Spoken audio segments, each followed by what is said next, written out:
In today's video, I'm going to teach you how to create a dark background in Lucidchart without a built-in dark mode. If you've ever wished Lucidchart had a dark mode, you're not alone.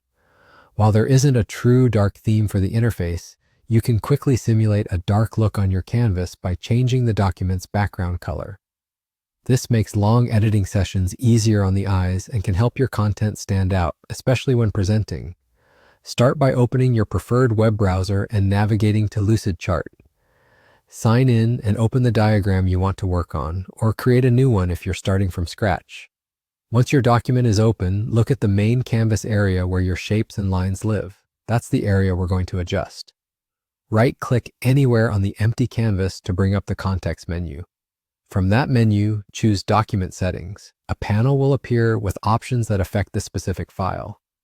Find the setting labeled Background Color. Click the color selector and choose black to instantly switch the canvas to a dark background.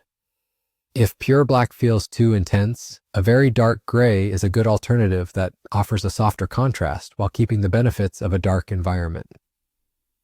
A few quick notes to keep you efficient.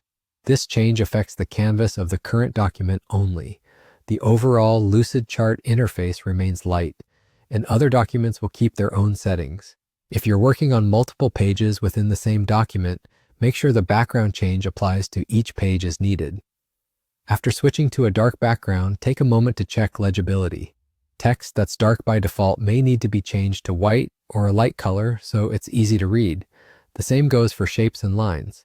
Lighter stroke colors and fills will generally look better on a black canvas.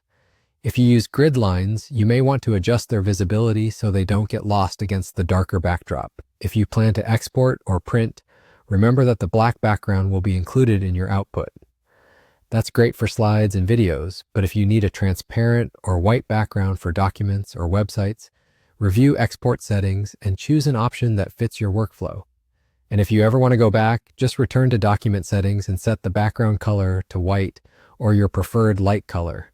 That's it. Your canvas now looks like a clean, dark mode workspace without any complicated workarounds. Thanks for watching and enjoy building diagrams that are easier on the eyes.